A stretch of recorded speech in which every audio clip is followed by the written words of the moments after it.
Halo, selamat siang semuanya. Bertemu lagi dengan saya, Natalia Perdani Sumantri. Kita hari ini akan membahas mata kuliah Komunikasi Lintas Budaya mengenai struktur dalam kebudayaan, akar dari realitas.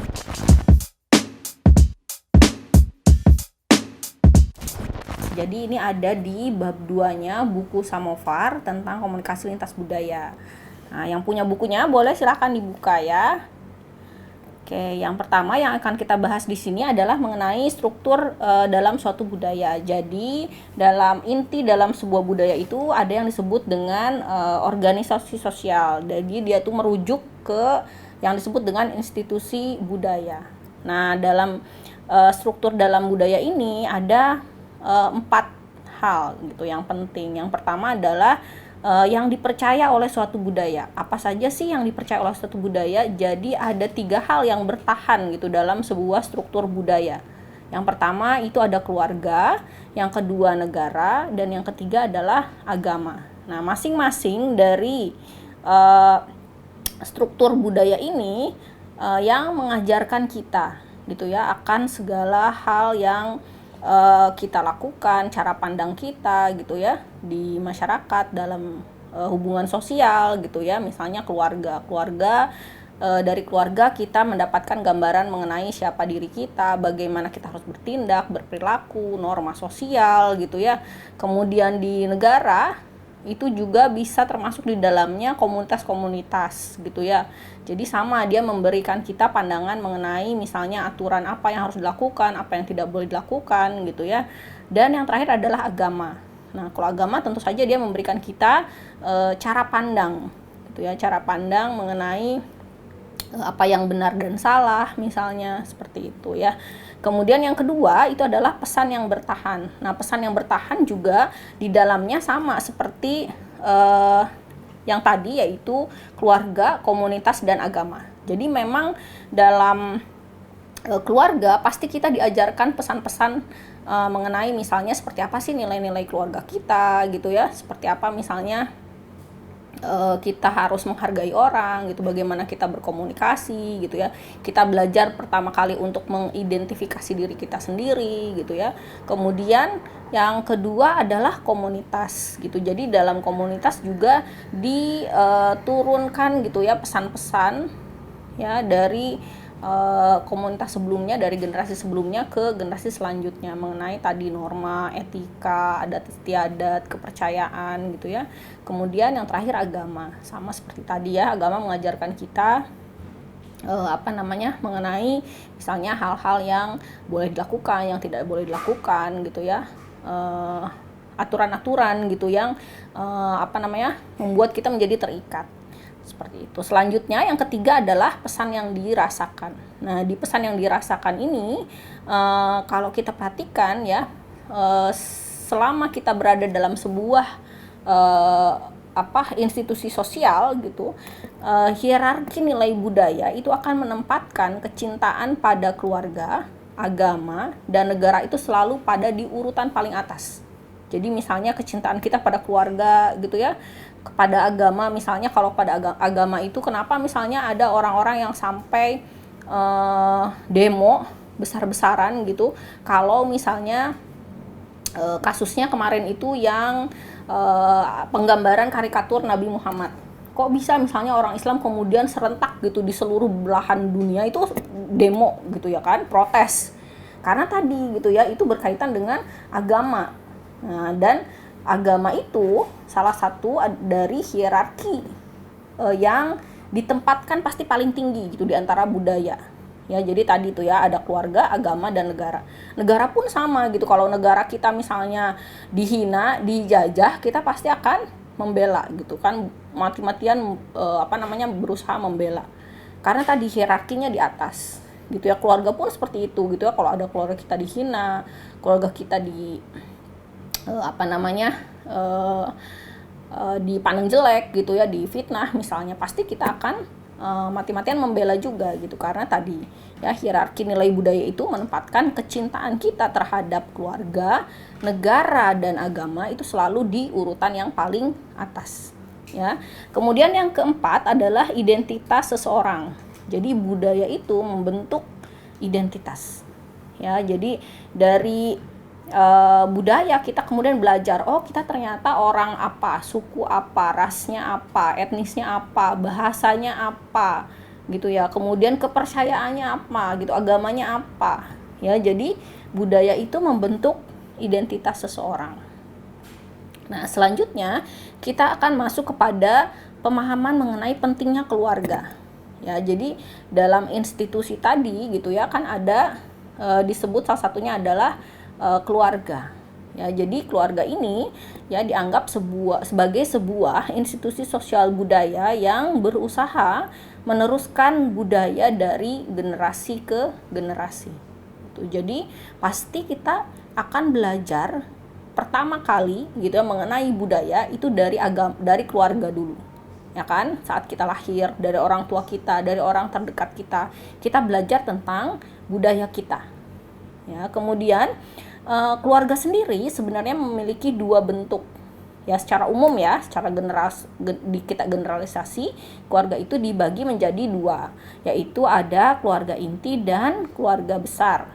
Kalau keluarga inti biasanya terdiri dari satu orang tua dan satu anak atau sepasang orang tua dan beberapa anak. Ya, pokoknya intinya adalah hanya dua generasi. Ya, terdiri dari dua generasi. Kemudian ada keluarga besar. Nah, keluarga besar ini terdiri dari keluarga inti ditambah dengan keluarga tambahan, misalnya kakek nenek, paman, keponakan, ya tante gitu ya, om, seperti itu, sepupu misalnya ya. Nah, itu keluarga besar. Nah, selanjutnya kita akan mengaitkan bagaimana definisi atau bentuk keluarga ini kemudian berubah ya karena adanya globalisasi. Ya, mungkin sekarang kalian sering melihat gitu bagaimana keluarga itu sekarang bentuknya sudah beragam. Ya, bermacam-macam. Kita bisa menyaksikan misalnya dari media massa gitu ya, atau misalnya karena kita melakukan proses migrasi. Nah, dari media massa kita banyak menyaksikan bagaimana bentuk keluarga sekarang banyak sekali perubahan gitu ya, bermacam-macam. Misalnya ya, kalau dulu bayangan kita tentang keluarga itu pasti adalah ayah, ibu, dan anak, ya kan?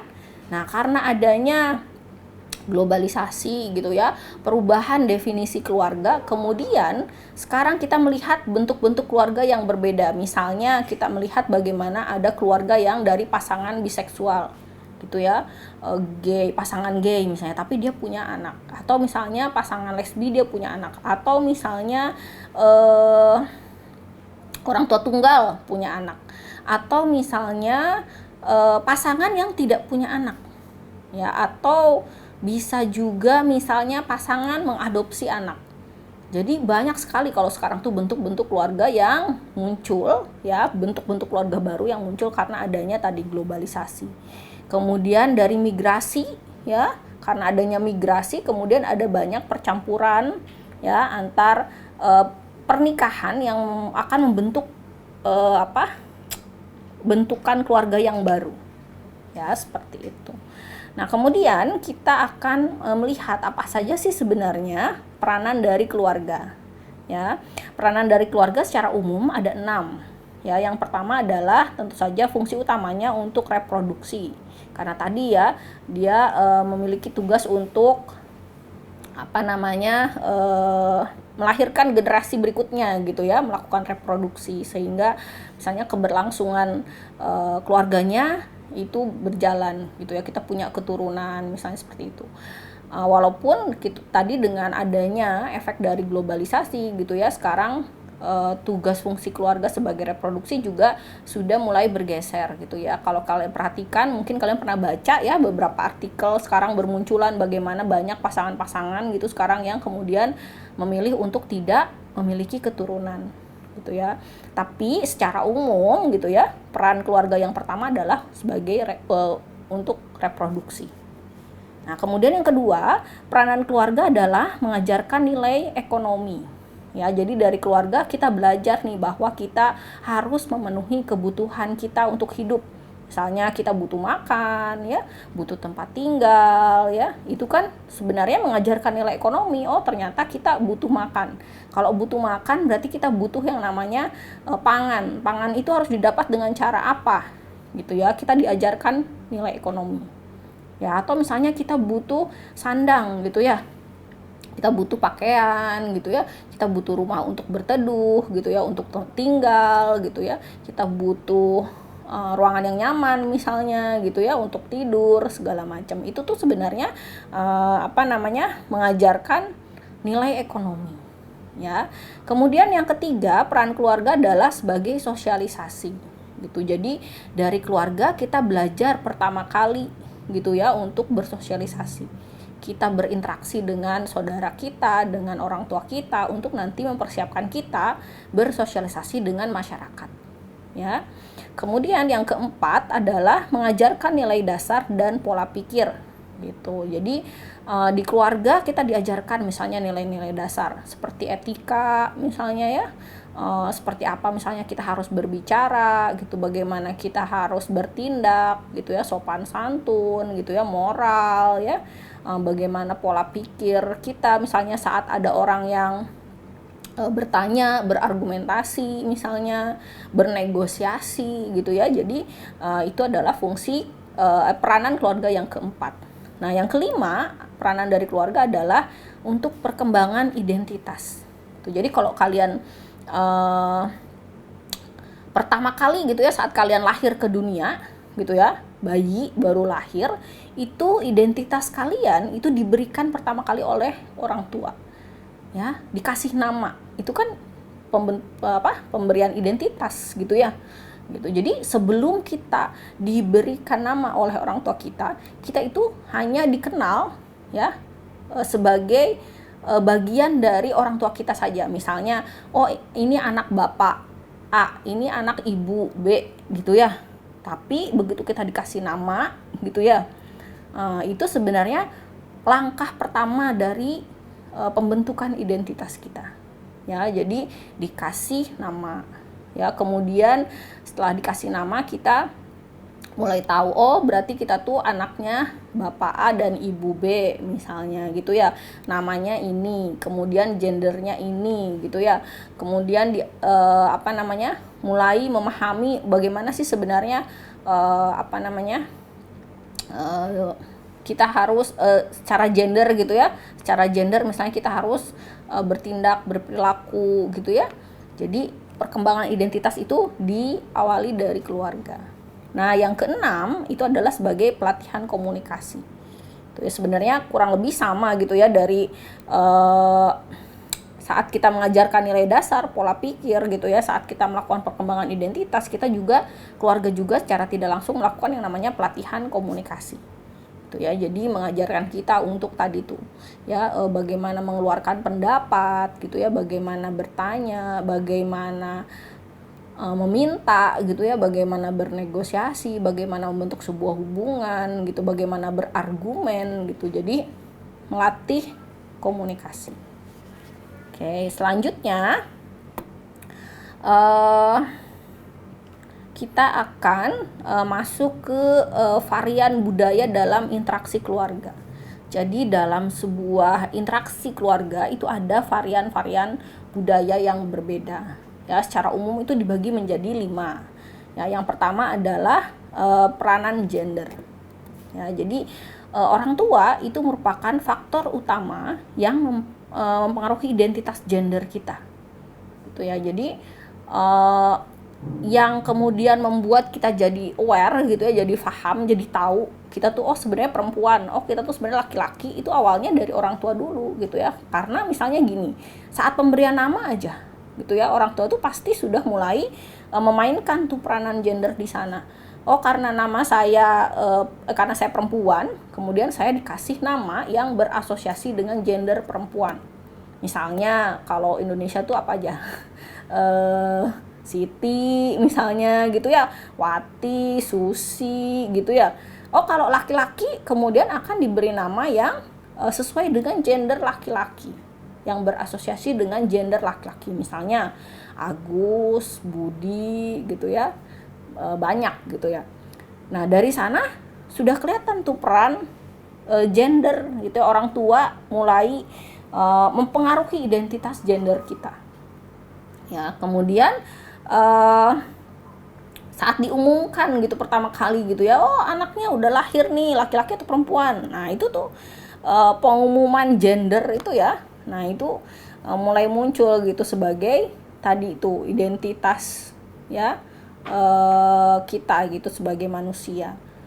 Ya, kemudian kita juga mulai di peranan gender ini kita juga mulai ada pembelajaran mengenai maskulinitas dan feminitas gitu ya. Misalnya, oh kalau perempuan gitu ya, misalnya kita diajarkan untuk berasosiasi dengan tindakan-tindakan atau perilaku yang sifatnya lebih feminin gitu ya. Misalnya waktu masih kecil gitu ya, kemudian kita mainnya itu kayak masak-masakan gitu misalnya ya, main boneka seperti itu. Kemudian yang laki-laki misalnya mainnya mobil-mobilan misalnya gitu ya, atau misalnya olahraga gitu ya. Jadi ada pembelajaran tentang maskulin dan feminin. Oh, misalnya ternyata kalau perempuan tuh harus lemah lembut misalnya gitu ya. Kalau laki-laki misalnya harus lebih tegas, nggak boleh cengeng misalnya gitu ya. Karena tiap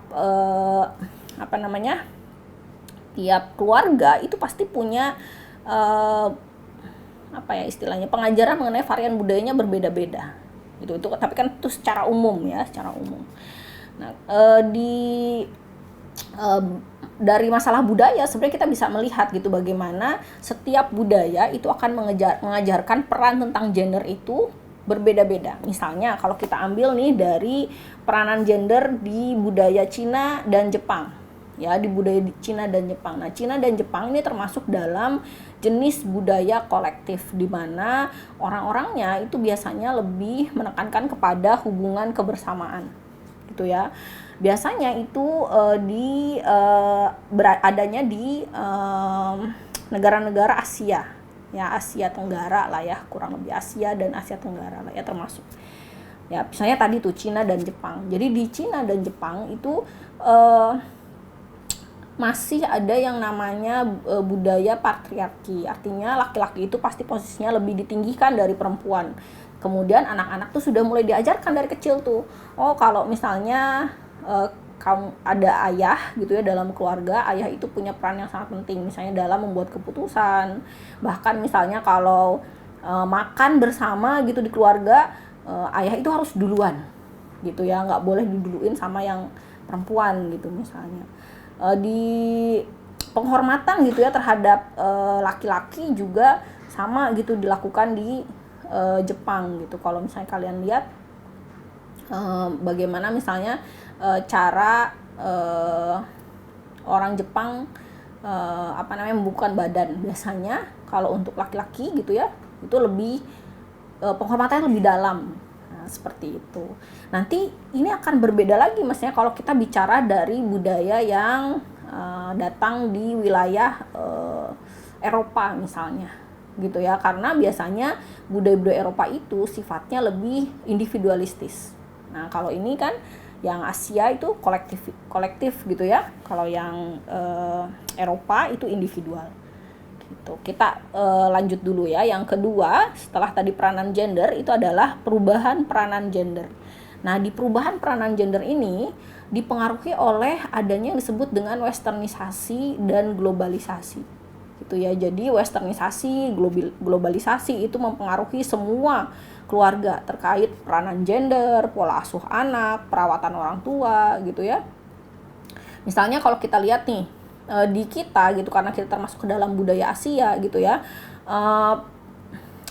pola perawatan terhadap orang tua itu merupakan bagian dari penghormatan kita kepada orang tua. Ya kan, kita itu kalau ke orang tua sudah pasti misalnya dituntut untuk anak itu dituntut untuk berbakti misalnya kepada orang tua, kemudian menghormati orang tua, kemudian misalnya merawat orang tua saat misalnya sudah tua, sudah lanjut usia gitu ya, atau misalnya saat kita sudah bekerja kita memberikan nafkah misalnya kepada orang tua gitu ya. Nah, tapi gitu dengan adanya westernisasi dan globalisasi itu bisa mempengaruhi perubahan peranan gender. Misalnya kalau di budaya Amerika gitu ya, nggak apa-apa tuh orang tua kalau udah tua ya masukin aja ke panti jompo, itu merupakan suatu hal yang sifatnya lumrah gitu, nggak masalah gitu ya, bukan berarti kemudian kita dianggap kurang ajar gitu ya atau durhaka gitu misalnya, karena budaya memang seperti itu gitu ya, dan hal-hal seperti itu sudah mulai gitu ya masuk ke dalam budaya kita, karena tadi tuh adanya yang disebut westernisasi atau globalisasi, ada pandangan-pandangan baru gitu mengenai misalnya kita tuh nggak selalu harus menafkahi orang tua loh, tanggung jawab kita tuh hanya untuk diri sendiri misalnya gitu ya, kenapa kita harus mati-matian misalnya gitu ya, kerja keras terus gajinya buat orang tua semua misalnya gitu ya gitu. Tapi tentu saja itu tidak serta-merta mengubah semuanya, karena kita tadi punya akar budaya sendiri-sendiri yang memang pasti setiap akar budaya itu kuat sekali gitu, nggak mungkin misalnya kita langsung semuanya sepakat gitu ya, oh ya udah bener nih udah masukin aja lah kalau orang udah tua itu ke panti jompo gitu misalnya, biar nggak nyusahin misalnya kayak gitu ya. Kemudian dalam hal misalnya ekonomi global ya, ekonomi global itu berkontribusi dalam mengevaluasi peran perempuan dalam keluarga. Jadi kalau dulu misalnya di masyarakat-masyarakat terutama yang budayanya di Asia, itu perempuan itu dianggap bukan sebagai pencari nafkah, ya kan? Nah, biasanya laki-laki tuh yang harus cari nafkah gitu ya, kalau kita berkeluarga gitu misalnya, berarti suami gitu ya. Kalau kita sudah punya anak berarti ayahnya itu yang punya peran penting sebagai pencari nafkah utama. Ya, perempuan itu ya hanya misalnya gitu ya urusan domestik, atau misalnya kalaupun dia bisa mencari nafkah itu bukan nafkah utama gitu ya, misalnya seperti itu. Tapi ya dengan adanya ekonomi global ya, itu mulai mengevaluasi ini peran perempuan dalam keluarga. Kalau kalian perhatikan sekarang banyak sekali sebenarnya ibu-ibu tunggal yang misalnya bekerja menempati posisi tinggi di perusahaan gitu ya, dan menghidupi keluarganya gitu ya, baik misal menghidupi suaminya, menghidupi anak-anaknya, menghidupi orang tuanya gitu ya. Kemudian kalau kita perhatikan gitu di beberapa negara yang misalnya sangat membatasi gerak perempuan, seperti misalnya di Arab gitu ya, kalau dulu tuh nggak boleh misalnya bekerja, sekarang udah boleh. Kemarin kalau kalian baca misalnya di Arab yang tadinya nggak boleh, perempuan itu nggak boleh nyetir sendiri ya, nggak boleh punya SIM gitu ya, sekarang udah boleh. Jadi memang ekonomi global ini juga sangat berkontribusi gitu dalam mengevaluasi peran perempuan dalam keluarga. Jadi tidak hanya sebagai misalnya wanita itu di rumah urusannya domestik gitu ya, ngurus keluarga gitu ya, anak, suami gitu ya, tapi juga bisa berperan dalam ekonomi global. Banyak yang kemudian sekarang kita perhatikan menjadi pemimpin negara bahkan gitu ya, pemimpin negara, kemudian ada yang menduduki posisi-posisi strategis gitu ya, baik itu di pemerintahan, di perusahaan gitu ya, baik yang global maupun yang nasional ya. Selanjutnya ini adalah tentang individualisme dan kolektivisme. Tadi sudah kita singgung sebelumnya ya mengenai individualisme dan kolektivisme. Nah, karena kita bahasannya sedang tentang keluarga gitu, kita akan bahas tentang individualisme di budaya keluarga ya. Jadi kita lihat nih, individualisme tadi sudah saya sebutkan biasanya itu adanya di budaya-budaya yang Eropa. Ya, misalnya kita kasih contohnya Amerika ya, di Amerika. Jadi individualisme dalam budaya di Amerika itu biasanya mereka menekankan pada kebebasan dan otonomi individual. Makanya kenapa kalau kalian perhatikan misalnya anak-anak di Amerika itu saat mereka sudah mulai berusia balik lah mungkin ya, kalau di kita 17 tahun di atas gitu ya, udah itu sudah didorong untuk keluar dari rumah. Ya, didorong keluar dari rumah untuk bebas, untuk bisa mengurus dirinya sendiri, lebih mandiri gitu ya. Kemudian punya yang namanya otonomi individual gitu. Kemudian biasanya kalau di keluarga juga anak itu tidak memiliki beban misalnya harus mengurus orang tua gitu ya, harus misalnya menghidupi keluarga gitu, seperti itu nggak ada nggak ada kewajiban seperti itu gitu dalam budayanya, karena tadi budayanya sifatnya lebih kepada individualisme, pokoknya untuk diri sendiri gitu ya, seperti itu. Dalam hubungan sesama manusia pun seperti itu, lebih menekankan kepada individu. Ya, misalnya keberhasilan. Mereka lebih didorong untuk keberhasilan secara individu daripada keberhasilan secara kelompok. Gitu ya. Nah, kalau yang satunya yaitu kolektivisme, ya, itu tadi biasanya muncul di budaya-budaya yang ada di negara wilayah Asia. Ya, Asia Tenggara tepatnya gitu mungkin ya. Nah, di sini contohnya misalnya gitu ya, kolektivisme untuk di budaya Arab dan Cina. Ya. Jadi misalnya gitu ya, kalau kalian perhatikan ya, di budaya Arab dan Cina itu sangat menekankan perasaan loyalitas gitu dan kewajiban dalam keluarga. Itu sangat diutamakan gitu, loyal sama keluarga gitu ya. Kemudian kita tuh punya kewajiban terhadap keluarga, itu sangat ditekankan sekali. Jadi orang itu lebih didorong untuk memenuhi kebutuhan kolektif dulu. Misalnya pemenuhan kebutuhan keluarga gitu ya, dibanding kebutuhan pribadinya. Jadi harus keluarga dulu yang utama, yang kebersamaan dulu gitu, yang sifatnya kolektif dulu gitu ya, yang didulukan gitu ya, daripada yang individu. Gitu. Makanya kalau kalian perhatikan ya, slogan-slogan ya, jargon-jargon ya, atau misalnya pepatah yang muncul di negara-negara kolektif itu sifatnya lebih kepada kebersamaan.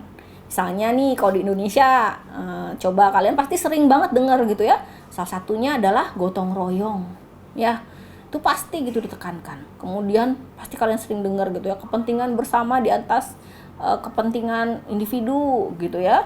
Jadi pasti penekanannya kepada yang sifatnya yang bersifat kolektif gitu.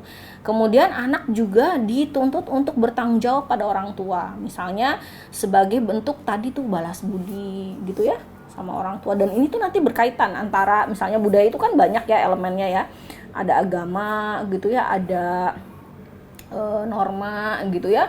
Nah, kalau dari agama pun gitu ya, pasti nanti muncul tuh gitu ya. Itu berkaitan gitu, sifatnya tuh saling terintegrasi satu sama lain gitu ya. Normanya, budayanya bilang seperti ini, pasti nanti ke elemen-elemen budayanya itu muncul gitu. Misalnya anak dituntut untuk bertanggung jawab pada orang tua gitu ya. Itu misalnya di agama yang menjadi mayoritas, misalnya di Arab, itu sangat ditekankan. Misalnya orang Islam itu tahu gitu ya bagaimana pentingnya berbakti kepada orang tua gitu ya, mengurus orang tua gitu ya, sampai dibilang surga itu ada di bawah telapak kakinya orang tua gitu ya. Memang seperti itu gitu, dia akan saling berkaitan, terintegrasi gitu satu sama lain.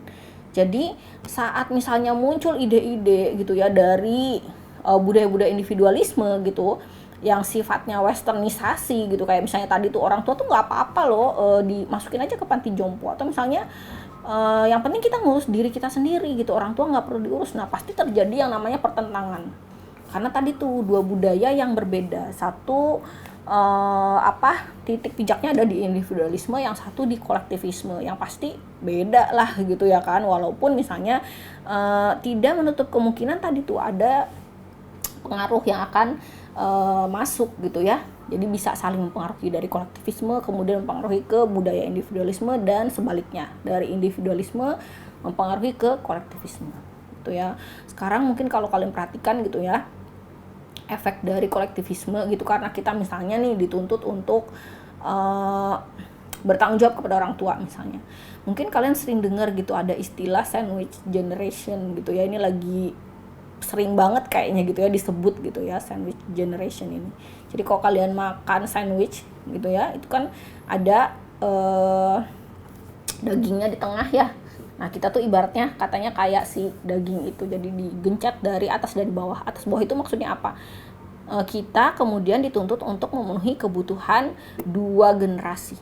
Generasi atas kita dan generasi bawah kita. Misalnya kita dituntut untuk menghidupi orang tua kita dan juga untuk menafkahi anak-anak kita. Jadi tuh di tengah-tengah gitu tuh ya, digencet gitu ya, sandwich generation. Ya, jadi tadi ya di budaya kolektivisme ini akan kelihatan sekali gitu bagaimana misalnya gitu ya, dalam keluarga itu anak dituntut untuk bertanggung jawab kepada orang tua gitu. Selanjutnya adalah pengelompokan usia. Nah, di pengelompokan usia ini ada pandangan gitu tentang pengelompokan usia di setiap budaya itu berbeda-beda. Ya, misalnya tadi tuh kalau di budaya Arab atau Cina gitu ya, atau kita misalnya di Indonesia gitu ya, penghormatan terhadap orang tua itu sangat diajarkan. Ya, jadi orang tua yang sudah lanjut usia itu harus dimuliakan misalnya. Kemudian muncul yang namanya hierarki yang berdasarkan usia dalam kebudayaan mereka. Misalnya orang yang dituakan gitu ya, dalam keluarga itu ada orang yang dituakan yang kita mintain pendapatnya gitu, misalnya yang misalnya harus selalu ada dalam setiap keputusan yang kita buat gitu ya. Nah, tapi kalau misalnya untuk di budaya dominan seperti di Amerika gitu ya, mereka itu ternyata lebih menyukai masa muda dibanding masa tua. Buktinya misalnya kenapa orang Amerika kemudian banyak sekali yang menghabiskan gitu ya banyak biaya gitu untuk di perawatan fisik supaya tadi tuh selalu terlihat lebih muda ya, dioperasi kah gitu ya, perawatan kosmetik kah gitu ya, seperti itu. Karena tadi gitu secara budaya mereka lebih menyukai masa muda. Kemudian orang-orang itu anak muda itu lebih enggan gitu berinteraksi dengan orang lanjut usia, sehingga kadang-kadang kalau kita perhatikan di budaya-budaya dominan, di budaya kolektif seperti Amerika, orang-orang yang sudah lanjut usia itu dipisahkan dari masyarakat. Kayak tadi tuh misalnya dimasukin ke panti jompo gitu ya, karena tadi gitu mereka memang secara budaya gitu menganggap bahwa kalau sudah tua ya sudah gitu kan, bukan lagi tanggung jawab kita gitu. Kita tuh tanggung jawabnya adalah lebih kepada individu sendiri gitu ya, tidak diajarkan penghormatan secukupnya, tapi kemudian bukan berarti kita bertanggung jawab sepenuhnya misalnya seumur hidup gitu ya. Jadi kalau sudah lanjut usia tuh kebanyakan gitu di mereka itu dianggap dipisahkan dari masyarakat gitu ya, dipisahkan dari masyarakat. Kemudian misalnya tadi tuh masuk ke komunitas yang khusus misalnya untuk orang lanjut usia gitu ya, di panti jompo misalnya seperti itu. Bahkan gitu ya di sana itu istilah untuk orang-orang tua itu orang-orang tua itu ada istilahnya sendiri gitu ya. Mereka tuh kasih istilah sendiri nih. Misalnya ada yang disebut dengan koger. Koger itu artinya orang yang aneh gitu. Jadi kalau orang-orang yang sudah lanjut usia itu dijuluki gitu ya, biasanya dijuluki dengan julukan-julukan yang sifatnya menghina gitu. Karena tadi tuh mereka nggak suka nih kalau untuk yang masa tua itu mereka nggak suka. Mereka sukanya selalu di masa muda. Nah, selanjutnya yang terakhir adalah kemampuan sosial. Jadi keluarga bertanggung jawab dalam mengajarkan kemampuan sosial. Misalnya berbahasa ya, kemudian dalam peraturan dalam komunikasi, pandangan tentang negosiasi, kekuasaan, ketegasan, kesopanan misalnya gitu ya. Ekspresi itu juga diajarkan. Kemudian pengajaran kemampuan komunikasi setiap budaya itu juga berbeda. Misalnya tadi nih balik lagi kita ke budaya Amerika. Budaya Amerika yang menekankan kepada individualisme gitu ya. Tadi kan disebutkan gitu ya bahwa mereka lebih penekanannya pada kebebasan dan otonomi individual. Nah, dalam kemampuan sosial pun gitu ya, itu sangat ditekankan. Anak-anak di Amerika itu sangat ditekankan untuk berbicara kapanpun mereka mau. Ya, makanya mereka biasanya sangat ekspresif gitu, karena ekspresi verbal itu lebih ditekankan jadinya gitu ya. Makanya mereka biasanya kalau di kelas kalian perhatikan gitu ya, nggak segan-segan gitu mau bertanya gitu ya, mau menyanggah gitu ya, nggak masalah gitu. Itu bukan suatu hal yang sifatnya misalnya tabu, nggak boleh nih ke dosen misalnya atau ke orang tua gitu ya. Kalau di sana nggak gitu, karena budaya mereka gitu ya, budaya individualisme mereka menekankan kepada pentingnya untuk tadi mengekspresikan secara individu ya, kebebasan. Tapi gitu ya di budaya-budaya Asia ya, itu dari awal anak-anak tuh sudah ditekankan bagaimana pentingnya untuk tutup mulut.